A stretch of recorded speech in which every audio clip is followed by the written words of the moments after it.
financieras en tiempos de incertidumbres, conceptos claros para el manejo de los recursos financieros. Y yo empiezo con una consideración, es que a veces sentimos que el dinero no nos alcanza. ¿Y por qué sentimos que el dinero no nos alcanza? Tal vez porque no le damos esa prioridad o ese rigor que necesita la atención a nuestras finanzas personales, y de golpe estamos utilizando más tiempo en unas cosas. No es que esté satanizando las redes sociales, las necesitamos, pero el tiempo que le damos a nuestras finanzas personales puede ser nulo. ¿Y por qué le damos un tiempo nulo a nuestras finanzas personales? Sencillo, porque no se nos hacen atractivas, no son claras para nosotros, a veces son confusas, y al ser confusas, pues yo prefiero ponerle una barrera y un bloqueo a esto. Para entenderlos, yo los voy a invitar a que viajemos en el tiempo y nos vayamos hasta el momento de las cavernas, el momento de las cavernas, porque desde las cavernas los seres humanos empezamos a interactuar en el intercambio de bienes y servicios. Entonces yo era el que cazaba bisontes y después me iba con la carne de los bisontes y la piel de los bisontes a donde el que hacía armas para cazar le intercambiaba carne por armas, y así con el que hacía ollas, y sucesivamente. Esa era una economía primitiva hasta que el mundo fue evolucionando y hoy tenemos el dinero. ¿Y qué puedo hacer yo con el dinero? Primero, ¿cómo consigo el dinero? Hay tres fuentes de consecución de dinero. La primera es el ingreso, lo que recibo por mi trabajo, la contraprestación que yo recibo por un trabajo hecho con mi fuerza física y mental. Y la segunda son los rendimientos que genera una inversión, y más adelante vamos a hablar de eso. Y la tercera es un regalo. Recibí un regalo, es una fuente de ingreso. ¿Qué puedo hacer con el ingreso? A su vez puedo hacer tres cosas con el ingreso y nada más. La primera es ahorrar, y ahorrar es cuando yo guardo ingreso para un pago futuro cierto o incierto. ¿Qué puede ser un pago futuro cierto? Quiero llevar a mis papás a San Andrés. Eso es un pago futuro cierto y estoy ahorrando para eso. ¿Qué es un pago futuro incierto? Hagan de cuenta cuando uno está en un edificio que ve como un cuadro en la pared que tiene un vidrio y adentro tiene un extintor y una manguera y un martillo para romperlo en caso de emergencia. Pues nosotros deberíamos tener un cuadro de esos con un fondo de emergencia para utilizar recursos que puedan apagar incendios. Entonces yo puedo estar provisionando para mi fondo de emergencias, que es un pago futuro incierto, porque no sé para qué lo utilizaría. Ese es el ahorro. La segunda acción que yo puedo hacer con mi dinero es gastar. Y gastar es la conversión del ahorro, y es del ingreso, perdón, y es convertir el ingreso en un bien o servicio. En este punto de la charla no vamos a hablar si es un gasto bueno o un gasto malo. Y por último, y un poco infravalorado, está la inversión.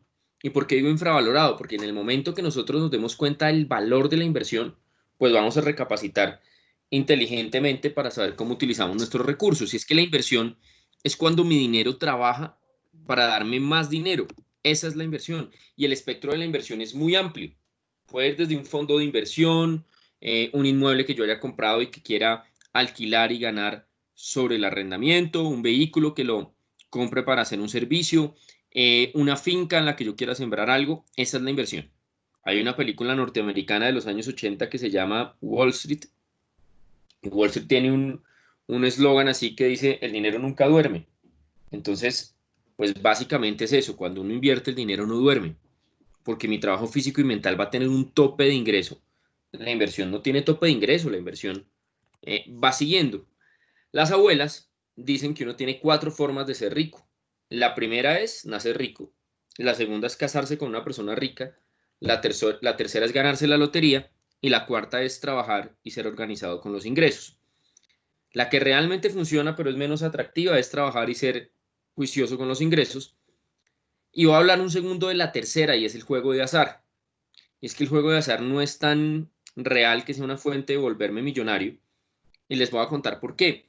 En Norteamérica hacen estudios de muchas cosas, y hay un estudio de una universidad que se puso a analizar el caso de 100 personas que ganaron el premio mayor de una lotería, y un buen porcentaje de esas personas, 5 años después, tienen una calidad de vida inferior a la que tenían en el momento que se ganaron la lotería. ¿Cuál es la razón? Pues sus hábitos de gasto cambiaron completamente y no hicieron nada para renovar el ingreso. Y es que los recursos financieros son limitados, o sea, esto no es una fuente que manda y manda y manda dinero, no, se va a secar en algún momento si yo no hago algo, una acción para que se genere más dinero. Entonces, por el lado del juego de azar no es, adicionalmente el juego de azar después puede desencadenar en una patología que se conoce como ludopatía, esa adicción a tener que jugar. Y algo que es similar, que puede ser similar a este juego de azar, son las captadoras ilegales de fondos. Estos señores que inescrupulosamente captan recursos con unas rentabilidades eh, salidas de lo normal y que mi análisis de riesgo para estar en este tipo de alternativas es, no, es que el hermano de mi vecino ya cobró. Al principio, para lograr ese caudal de personas, pues hacen que las primeras personas ganen. Y ya después, cuando es mucho más grande, pues estas personas dejan de pagar y desaparecen. Me lo sé con DMG, me lo sé con DRFE, me lo sé con Mandalas de los Sueños. Cada rato se reinventan y no conozco una sola que a la fecha de hoy siga cumpliendo. Entonces, muchísimo cuidado a la hora de invertir en este tipo de alternativas. Y todo radica en el control que yo tenga de los gastos. Si yo abriera el chat para las 20 personas que estamos conectadas en este momento y les preguntara quién quisiera tener más dinero, pues seguramente todos van a decir yo quisiera tener más dinero. Antes de tener más dinero, y seguramente lo vamos a lograr, pero antes de tener más dinero, lo más importante es aprender a organizar el que tengo ya, porque puede que me llegue más dinero, pero pues si yo no sé organizarlo, se me va a ir como el agua entre las manos. Por lo tanto, a mí esta frase de Dave Ramsey me gusta mucho y se las comparto. Dice, compramos cosas que no necesitamos con dinero que no tenemos para impresionar a gente que no nos gusta. Y es entrar en esa onda del consumismo y en el control de los gastos. Un tip sencillo para el control de gastos, cuando ustedes vayan a hacer mercado, por favor vayan a hacer mercado después de haber almorzado. Si uno se va a hacer mercado sin haber almorzado, seguramente el cerebro le va a emitir esa orden de decir, quiero que pongas comida porque necesito satisfacer mi necesidad de hambre. Son cosas muy sencillas, pero a través de esas cosas sencillas es que nos volvemos más conscientes de la forma en la que gastamos. Este es un ejemplo claro de cómo yo hago compras por simple presión social. En algún momento de esta época alguien se volcó a comprar mucho papel higiénico y hubo escasez de papel higiénico en algunos países del mundo. ¿Eran necesarios? No. No conozco aún la causa por la cual muchas personas salieron a comprar papel higiénico. Y hay que ser interesantes, hay que ser cuidadosos, perdón, con sus prioridades. Y que una reflexión y es cuida tu primer dólar como cuidas tu último dólar. Cuando a uno le pagan el salario, cuando uno recibe el salario, pues tiene una sensación de abundancia. Uno dice, soy rico, tengo plata. Y en ese momento, si yo quiero ir a hacer un retiro a un cajero automático y en el primer piso de mi edificio hay un cajero automático que no es de la franquicia de mi banco y el cajero que me sirve o el que no me cobra es a 500 metros, pues en ese momento como a mí me pagaron y tengo mucha plata, pues a mí no me importa que me cobren $1 o $2 de comisión. Pues me voy al primer piso, hago el retiro, saco la plata de ese cajero y pues no importa la comisión. Esa es la decisión del día uno. Pasan 14 días o pasan 29 días de acuerdo al ciclo como me paguen y ya la decisión del último dólar no es ¿será que saco de este cajero o de otro? Sino, ¿será que camino 20 cuadras y como algo? ¿O será que eh, tomo transporte y me dedico a hacer ayuno intermitente hoy? Tengo las cifras en dólares porque sé que tenemos personas conectadas de otros países y cuando están en otros países y uno habla de pesos colombianos, uno siente que son millonarios, pero es porque nuestro peso está un poco devaluado. Pongo dólares para que sea más fácil para todos hacer las cuentas. Si alguna persona me va a decir, uy Andrés, pues que ese ejemplo que usted pone es para salarios muy bajitos. La realidad es que no es para salarios muy bajitos. Es que en algunos casos, y a medida que va aumentando el salario, empiezo a resolver los temas del día con crédito. Y si yo resuelvo los temas del día con crédito, tengo un problema en la organización de mi disponible. ¿Qué es qué es el disponible? El disponible es igual al ingreso menos las obligaciones. ¿Y qué entra dentro de las obligaciones? Gastos que yo tenga que hacer de servicios, de manutención, servicios públicos, responsabilidades con el sector financiero, ahorro. Y eso que resto va a ser el disponible. ¿Qué debería hacer yo? Tomar el disponible y dividirlo por el número de días que faltan hasta el siguiente pago. Si el disponible es negativo o es muy bajo, solamente hay dos acciones que me permiten aumentarlo. O aumento el ingreso o disminuyo el gasto. Esa es la única manera en la que esa ecuación funciona. Hasta ahí ustedes me pueden decir, Andrés, pero lo que usted nos está mostrando, pues, complejiza un poco el ejercicio de lograr cumplir los objetivos financieros. Y la realidad es que no. Y por eso quiero contarles la historia de Lee Ka-shing. Lee Ka-shing es un señor de Hong Kong, de una familia muy humilde. Desde los 14 años hizo cargo de su familia y empezó a trabajar en una compañía de plástico. Él sentía que ese salario no le iba a alcanzar y ahí tenía dos alternativas. La primera, hablar con su supervisor para que le diera un turno más. Eso tenía el problema de que al poco tiempo iba a caer muerto en una línea de producción por trabajar 24 horas. Y la segunda alternativa era organizar sus ingresos y esa fue la que tomó. Entonces Lee Ka-shing desde el momento uno dividió sus ingresos en 5 fondos. El 30% lo utilizaría para manutención. ¿Qué es manutención? Gastos de transporte, servicios, alimentación. El 20% lo utilizaría para hacer amigos, entendiendo que entre más puntos de vista y oportunidades tuviera, pues más alternativas tenía para acceder a esos objetivos financieros que él contemplaba. Sabía que si su cerebro estaba desarrollado iba a tener más oportunidades, entonces decidía destinar un 15% en aprender. Cuenta también el que la herramienta de adaptabilidad más fuerte que tenemos los humanos es viajar al exterior, por lo tanto destinaba un 10%. Y en lo personal, el fondo que a mí más me gusta de Lee Ka-shing se llama invertir. Y es que el 25% de su ingreso lo destinaba en invertir. O sea, uno de cada $4 que ese señor se gana, se van para inversión. Cuando me llegó a mí personalmente esta historia, yo decía, bueno, Andrés, ¿y usted qué invierte? No, pues yo invierto lo de mi pensión obligatoria y tengo una alcancía donde pongo monedas de 500. No perdamos de vista el contexto. Era una persona que tenía retos financieros y económicos muy grandes. Y a veces uno dice, no, ahorita que me asciendan y que reciba más plata, ahora sí voy a invertir. Hay que invertir desde el momento cero.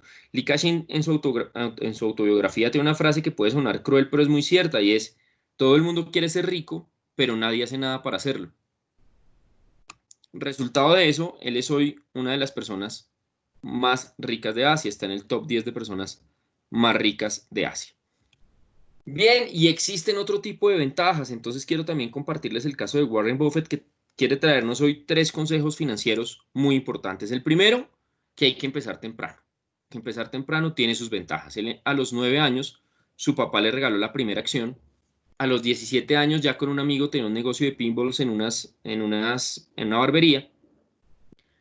Él empezó muy temprano y yo me pongo a comparar que en algunos de nuestros países, ante un cambio de vida decimos, me voy a juiciar, y me voy a juiciar hace referencia a ser cuidadoso con mis ingresos. Entonces me voy a casar, me voy a juiciar, voy a tener un hijo, me voy a juiciar, voy a hacer una maestría, me voy a juiciar. No, él se juició a los 9 años y vio que era importante empezar a capitalizar. El segundo consejo de Warren Buffett es que es importante diversificar, y diversificar va muy atado a la pregunta que nos hacían ahorita, que dónde debo ahorrar. Pues es interesante que uno tenga una estrategia de inversión y que esa estrategia de inversión esté diversificada. Y es una expresión que está en el argot financiero, y es no tener los huevos en la misma canasta, porque si se cae la canasta se rompe todo. Entonces este señor, desde su empresa que se llama Berkshire Hathaway, que no se dedica a nada sino a comprar acciones, es dueño de una parte de Wells Fargo, que es financiera, es dueño de una parte de IBM, que es tecnología, es dueño de Coca-Cola, es dueño de una parte de Citigroup. Él diversifica sus inversiones. Y el tercer consejo de Warren Buffett es la austeridad, y yo siento que es el consejo más importante. Este señor vive en su misma casa desde los años 60. Adicionalmente tiene 3 hijos, y a sus 3 hijos les ocultó que él era multimillonario hasta el momento en el que ellos crecieron. Porque él consideraba que si una persona crecía pensando que los recursos financieros eran ilimitados, esa persona iba después a tener problemas personales y económicos. Entonces, 3 consejos de Warren Buffett: empiece temprano, diversifique y sea muy austero. ¿Para qué sirve eso? Eso sirve para ser el segundo hombre más rico del mundo. Es Warren Buffett el segundo hombre más rico del mundo. Ahora quiero invitarlos a que ustedes piensen por un momento que en cada una de sus casas tiene una máquina de hacer dinero, una impresora que ustedes la prenden, imprimen, qué sé yo, $500 diarios. Se hacen un café, ponen a imprimir y salen sus 5 billetes de $100. ¿Ustedes cuidarían esa máquina? ¿Le tendrían un seguro a esa máquina? ¿Le harían mantenimiento a la máquina? ¿Tendrían un seguro por daño o pérdida? Yo creo que sí, yo creo que uno si tiene un tipo de artefactos como ese, pues lo cuidaría mucho. Ahora, quiero hacerles una reflexión y es que cada uno de nosotros en la casa tiene una máquina de hacer dinero. Y esa máquina de hacer dinero somos nosotros mismos. Entonces, les devuelvo la pregunta, ¿estamos asegurados? ¿Nos hacemos mantenimiento? ¿Y qué es hacernos mantenimiento? Yo tengo hoy 37 años y me puedo hacer un examen diagnóstico y ver el colesterol unos puntitos arriba. Eso es normal, es porque en cuarentena he comido mucho. Y en 5 años vuelvo a hacerme exámenes diagnósticos y ya el colesterol no me sale unos puntitos arriba, sino unos puntotes arriba. Y tal vez estoy frente a una enfermedad crónica. Y quienes tienen familiares que tienen enfermedades crónicas, en mi caso mi mamá tiene un par de enfermedades crónicas, sé de primera mano los compromisos económicos que esto conlleva. Hay personas a las que los medicamentos genéricos no le causan ningún efecto, entonces es necesario que tomen la molécula directa del laboratorio. Si mi yo del futuro pudiera viajar al pasado, hoy me diría, hermano, por favor, cuídese, no se estrese mucho, buenos hábitos alimenticios, haga algo de ejercicio, porque si yo mezclo una condición proactiva frente a mi salud, me voy a encontrar que esto es planeación financiera. En el cuadro de abajo nos muestra los riesgos que tenemos de morir en algo en perspectiva. Yo creo que todos le tenemos para dar una guerra y la guerra es el punto pequeño. Y si yo les comparto las cuatro causas principales, son fumar, presión alta, colesterol alto y obesidad, que en gran medida dependen de mí. Entonces va a ser muy importante esa responsabilidad que yo tenga sobre mi salud y cómo actúo proactivamente sobre mi salud. En cuanto a salud, esta es una herramienta que yo los invito a que cada uno de ustedes la haga. Si quieren, pues hay personas de Scandia aquí que nos pueden estar apoyando, no hay ningún compromiso en que tengan que comprarnos un producto para hacerlo. Maravilloso si después del análisis ustedes se dan cuenta que una de las soluciones de Scandia les sirve, es buenísimo, pero inicialmente sin compromiso saquen un espacio de no más de media hora donde uno identifique cuál es su diagnóstico de momento de vida y lo complemente con un flujo de caja que ya vamos a ver. Y este diagnóstico de momento de vida me empieza a decir, primero, cuál es el estado de mi núcleo familiar. Y el estado de mi núcleo familiar puede estar en 4 etapas. Tengo un COVID positivo en mi familia, entonces, ¿cómo lo apoyo en la recuperación y aislamiento? Tengo riesgo alto y cuando nos referimos a riesgo alto, básicamente estamos hablando de personas que tienen atención de primera línea en hospitales y clínicas. Un riesgo medio es tengo ancianos en mi familia, personas mayores de 70 años. Riesgo bajo es no tengo población vulnerable. Fuentes de ingreso, esto sí que es importante. ¿Qué está pasando con mi ingreso? Si se aumenta, se mantiene, se disminuye o desaparece, pues va a haber una actividad a seguir con esto. Y por último, ¿qué está pasando con mis gastos? ¿Aumentan, se mantienen, disminuyeron? Y entonces, si disminuyeron, ¿yo qué voy a hacer con eso? Imposible que como yo sienta que hay más plata, pues compro más cosas o hago más mercado. ¿Qué pasa si de golpe yo empiezo la construcción de hacer un fondo de emergencia con lo que me está sobrando? Voy a hacer 5 preguntas, espero sus respuestas mentales. La primera es, ¿conozco mi ingreso? Y aquí casi que todos en coro podríamos decir, sí, yo sé cuánto me gano. Bien, no hay ningún problema. La segunda pregunta es, ¿conozco mis gastos? Y uno podría empezar a decir, sí, yo sé cuánto pago de hipoteca, o yo sé cuánto pago de arriendo, o yo sé cuánto pago de la cuota del carro o en transporte. Pero cuando hago doble clic y pregunto si sé cuánto pago en vinos, o sé cuánto pago en cafés, o sé cuánto pago en esa chaqueta que me compré, tal vez no tengo tan a ese nivel de detalle los gastos. Ojo, planeación financiera no es darse gustos. Claro que me puedo dar gustos. Bienvenidos todos los gustos. Lo importante es que si yo organizo mis finanzas y en un rubro tengo entretenimiento $300, son $300 que yo voy a utilizar. Porque si yo en entretenimiento gasto $400, hay $100 que los estoy utilizando de otro rubro. Muy importante que yo identifique cuál es ese valor. La tercera pregunta es bien interesante y es, ¿conozco cuáles son mis obligaciones fiscales? Los impuestos son una realidad, sino que a veces nos sorprenden y nosotros como que no le ponemos mucha atención porque de pronto pasa algo y que mi contador se encargue de eso. Pero tengo alternativas de optimización tributaria a las cuales no le pongo mucha atención y yo debería saber, por ejemplo, en Colombia, que tener hijos tiene beneficios tributarios, hacer aportes en pensión voluntaria tiene beneficio tributario, pagar una medicina prepagada o tener un crédito hipotecario. Estos no pueden ser los secretos mejor guardados que yo tenga. Esto tiene que ser una información que yo pueda suministrar a la dirección de impuestos y a nómina de mi empresa para optimizar mis impuestos. Adicionalmente, les quiero preguntar, ¿conocemos nuestro costo financiero, el pago de intereses? Y en esto los señores de mercadeo de los bancos son muy brillantes porque le ponen a uno, pues en el caso de Colombia uno puede conseguir deuda de tarjeta de crédito al 2.5, 2.15, y pues para uno 2.15 y 2.5 va a ser pequeño y no hace el ejercicio de anualizar. Entonces, ¿qué es el ejercicio de anualizar? Vi unos zapatos que costaban 1.000.000 de pesos. Si los difiero un año con la tarjeta de crédito, los zapatos no me van a costar 1.000.000 de pesos, los zapatos me van a costar 1.300.000 pesos. Entonces es importante conocer cuál es el costo financiero. Y por último, y no menos importante, los quiero invitar a que cada uno de ustedes construya sus 3 objetivos financieros principales. Miren, yo soy un convencido de que al mundo no vinimos a generar CO2 y pagar facturas.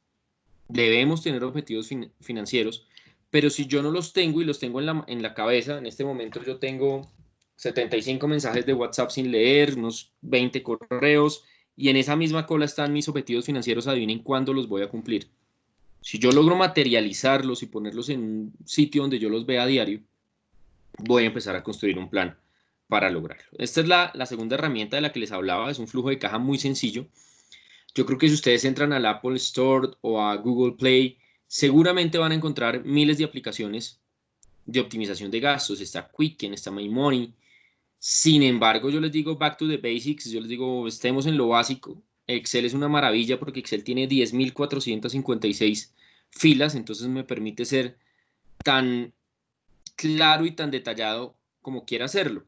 Y puedo organizar mis ingresos en este flujo de caja con un espacio especial para mis responsabilidades sociales, en seguridad social, perdón, inversión, gastos, lo que quiero utilizar para mí y créditos. También los invito a que identifiquen cuál es su número de gastos particulares. Miren, en el año los que tienen hijos saben que pagan matrículas y pensiones, los que tienen casas saben que hay unas responsabilidades en impuestos y en seguros. Pasa igual con los vehículos, con las motos. A uno le gusta dar regalos, entonces los regalos valen plata. Hay que hacerle caso al ICASHIN y hay que viajar. Y llega diciembre y uno como que se enloquece con el gasto. Yo los invito a que cada uno construya su número. Pensemos que el número les dio $6.000. La idea es que yo provisione ese número. Ahí me van a decir ustedes, hey Andrés, un momento. Usted me está diciendo que yo saque $500 mensuales, que en nuestro caso en Colombia serán 2 millones de pesos, para provisionar gastos. A mí me sobra muchísimo mes al final del sueldo. Ok, listo. Entiendo que este número se le hace grande, pero es el número que usted ha venido pagando, que probablemente lo soluciona a través de primas, y de primas es un pago que tenemos en Colombia semestral, o lo soluciona a través de crédito, que es aún más grave. Y aquí es donde el ahorro se empieza a parecer mucho al ejercicio. Cuando una persona empieza a hacer rutina de gimnasio, yo no le puedo decir, mira, álzate esos 70 kilos de pecho, porque me va a decir, no puedo. El primer día que uno va al gimnasio le entregan una varilla y le dicen, haga 3 repeticiones de 20. Pues pasa igual con el ahorro. Yo primero tengo que desarrollar el hábito del ahorro y empezar con un ahorro de $100. Y empiezo con mi ahorro de $100. Cuando me dé cuenta que ya los $100 anuales no son $100, sino son 1.200 más los rendimientos, esto empieza a volverse interesante para mí y me voy a motivar en ahorrar más. Va a ser muy importante que tengamos esa provisión mensual. Juguemos un poco con el crédito porque hay créditos buenos y créditos malos. Yo creo que un crédito educativo es bueno porque mejora mi perfil, me permite tener un mejor ingreso, pues porque puedo acceder a otro tipo de posiciones. Las hipotecas son buenas y son buenas desde el punto de vista en que yo mejoro mi patrimonio, aumento mi patrimonio. Algo de la cuota se divide en 3: seguros, intereses y capital. Esa parte de capital va a ser para mí para construir patrimonio. Y por último, los créditos para emprendimientos. En los créditos para emprendimientos, yo sí prefiero hacer un doble clic ahí. Y si ustedes van a hacer un crédito para emprendimientos, por favor traten de estar pendiente del negocio. Hay un dicho de abuelas que es muy cierto y es: el ojo del amo engorda al caballo. Si yo hago un crédito, pido un desembolso y entrego esa plata a mi amigo con iniciativa y me desconecto, adivinen qué va a pasar con esa plata. Si ustedes consideran un crédito para emprendimientos, va a ser fundamental estar conectados a eso. ¿Qué puede ser una mala deuda? Yo no quiero satanizar las tarjetas de crédito. Las tarjetas de crédito son un mecanismo de financiación. No quiero tampoco satanizar la financiación. Yo no he visto la primera persona que llegue a la sala de ventas de un edificio con 400 millones de pesos en una bolsa diciendo quiero comprar un apartamento con lo que ahorré. No, necesitamos el financiamiento. Pero puntualmente en la tarjeta de crédito yo digo, si usted lo va a utilizar a una cuota y lo que hace es aprovechar el programa de fidelización, maravilloso. Pero si usted quiere utilizar la tarjeta de crédito como un mecanismo que le permita pagar a más de un año, está pagando cerca de un 30% más por eso que quiere comprar. ¿Qué pasa con los créditos de vehículo y por qué están aquí? El crédito de vehículo per se no es una mala opción, se convierte en mala opción, a mi modo de ver, cuando emulan estas financiaciones tipo agrario, en donde a las personas que se dedican al sector agropecuario, pues no les hacen un flujo mensual, entendiendo que sus ingresos no son mensuales. Hay una temporada de siembra y una temporada en que se cosecha. Y simularon exactamente el mismo producto para un crédito de vehículo cuando uno no tiene entradas inmensas en el año, puntuales, y hace que la gente pase todo el año con el vehículo, llega el año en el que tiene que dar el 50%, y llega el concesionario y dice, no, pues no tengo el 50%, y los del concesionario muy queridos le dicen, no pasa nada, tranquilo, yo se lo financio. Un carro que costaba 60 millones de pesos se convierte en un carro de 100 millones de pesos. Y por último, quiero hablar de los créditos de consumo y fijarme y hacer un enfoque en las compras de cartera. Una compra de cartera es buena siempre y cuando yo haya diferido para tener un mejor flujo de caja y el costo financiero sea mejor y adicionalmente yo haya roto los plásticos de las tarjetas de crédito. Porque si yo hago una compra de cartera y ahorita el fin de semana fue el Día de la Madre y yo digo, listo, entonces como no puedo salir, compro algo con la tarjeta de crédito y después volteo a ver el celular y lo veo como feíto y me compro otro celular, ya a los 3 meses voy a tener la cuota de la compra de cartera, adicionalmente las deudas que tengo por la tarjeta de crédito. Sigamos jugando con el crédito. A veces a uno lo llaman y le dicen, usted tiene preaprobado un crédito de $10.000 y uno es cinturón negro en encontrarle uso a la plata, o sea, uno es muy bueno y rápidamente le encuentra uso a la plata, a una tasa normal del 1.1 mes vencido durante 5 años con una cuota estable de $250. Grafiquemos el negocio para ver cómo sería. Yo recibo $10.000, pago mensualmente 250 y el banco va a recibir 15.000. ¿Qué pasa si yo no recibo los $10.000 y me pago para mí, provisiono los $250? Pasados los 5 años voy a tener 16.250. Y yo creo que es mejor disfrutar 16.250 a disfrutar 10.000. ¿Por qué preferimos hacerlo así? Por el problema que tenemos los seres humanos con la relatividad del tiempo.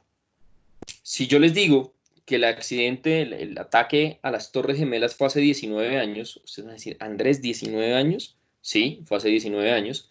Y si les hablo del año 2025, ustedes me van a decir, 2025 van a haber carros voladores, y no, 2025 va a ser pasado mañana, va a ser muy rápido.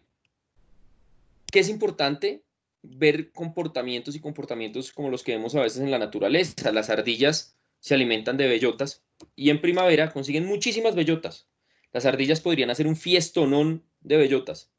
Sin embargo, las ardillas son conscientes que meses después llega el invierno y al llegar el invierno salen y en los árboles no van a encontrar una sola bellota. Entonces las ardillas por supervivencia saben que la provisión es fundamental. Y quiero que ustedes en este momento piensen también cómo está la economía de los países donde cae nieve. Y se me vienen tres a la cabeza: Canadá, Finlandia, Japón. Esa economía está bien. Ahora pensemos en países donde no cae nieve. Colombia, Haití, Camerún. ¿Cómo están esas economías? No están tan bien. ¿Y esto qué se da? A que en los otros países, pues el tema de provisionar es una obligación. Aquí es un nice to have, aquí es un qué chévere si lo tengo. Ahora, esto no es una apología que si yo no nací en Helsinki no voy a poder ser juicioso con mis recursos. No, yo puedo haber nacido en Bogotá, Fusagasugá, Guacarí, Viges, Cali, donde quieran. Lo importante es que yo sea consciente de que la provisión va a ser necesaria. ¿Por qué es importante el futuro? Hay estudios que demuestran que los seres humanos que estamos viviendo en esta etapa del mundo vamos a superar los 100 años de edad. Y si yo voy a superar los 100 años de edad y en promedio nos estamos jubilando a los 60, 65 años, Eso quiere decir que entre un 40 y un 35% de mi vida yo voy a ser jubilado. ¿Y de qué manera quiero vivir esa jubilación? ¿Y por qué les digo de qué manera? Porque sin importar el país y el régimen de pensión en el que yo esté, va a haber una diferencia entre lo que yo me gano hoy y mi pensión. Y esa diferencia es para abajo. Y aquí meto un cuento personal. Mi mamá tenía 8 hermanos. Y entre 8 hermanos mantener una abuela pues es más fácil. Ya mi mamá nos tiene solamente a mi hermana y a mí. Y si me bajo un escalón, mi sobrino tiene 20 años y no quiere tener hijos. Entonces yo soy el responsable de la construcción de mi futuro. Y entre más temprano empiece, pues va a ser mucho mejor por la magia del interés compuesto. Bueno, yo siento que esto es un tema que estamos atravesando que va a ser temporal y que tenemos que prepararnos. ¿Y por qué digo que va a ser temporal? A mí esta gráfica de Club de Inversionistas me gusta mucho. Ellos muestran en esta línea azul el desempeño del índice Standard Poor's 500 y muestran cómo 6 sucesos en el siglo han sido catalogados como el fin del mundo. Entonces empiezan por la Gran Depresión del año 29, la Segunda Guerra Mundial en los 40, la crisis del petróleo en los 70, las burbujas .com en 2000, la recesión por deuda hipotecaria del 2008 y lo que estamos viviendo ahorita.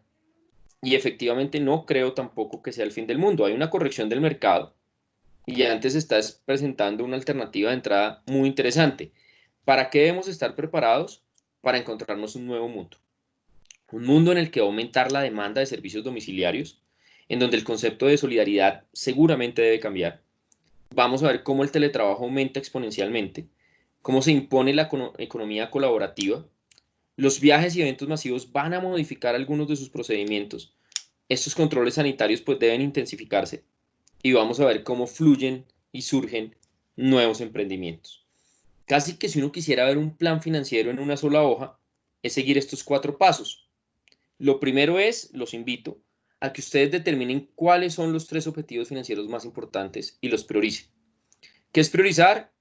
Ver por orden de necesidad qué necesito primero. ¿Por qué no puedo hacer los 3 al tiempo? Porque el flujo de caja me va a estallar. Entonces, organizo qué necesito primero. Posteriormente pongo una fecha. ¿Y cuál es la importancia de poner una fecha? La fecha es lo que me diferencia un plan de una buena intención. Ay, a mí, ¿cómo me gustaría comprar una casa en Cali?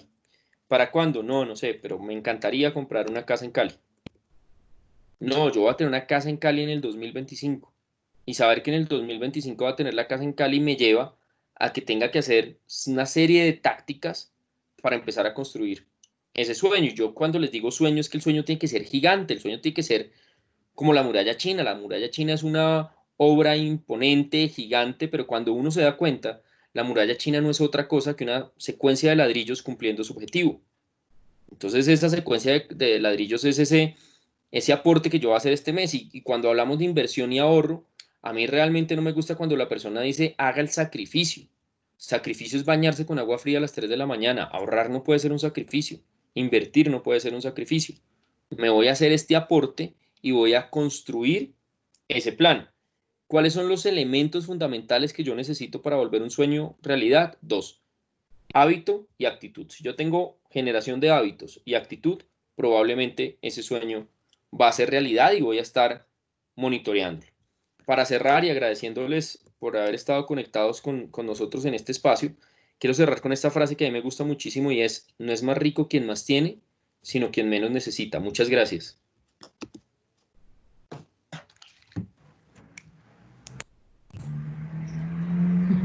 Bueno.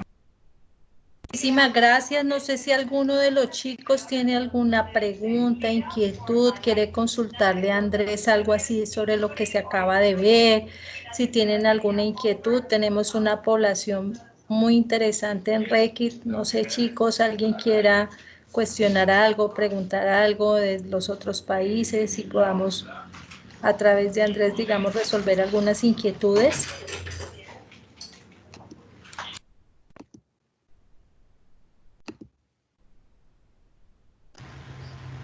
Sí, por ejemplo, en mi caso me encantaría, no sé si pueden compartir un modelo de flujo de caja personal que pueda uno como empezar a manejar ese manejo de los ingresos, de los gastos, de tener claro dónde puedo empezar como a generar ahorros e inversiones, sería súper útil. Claro que sí, en este momento te voy a dejar un correo electrónico donde puedes escribir para recibir el modelo de flujo de caja.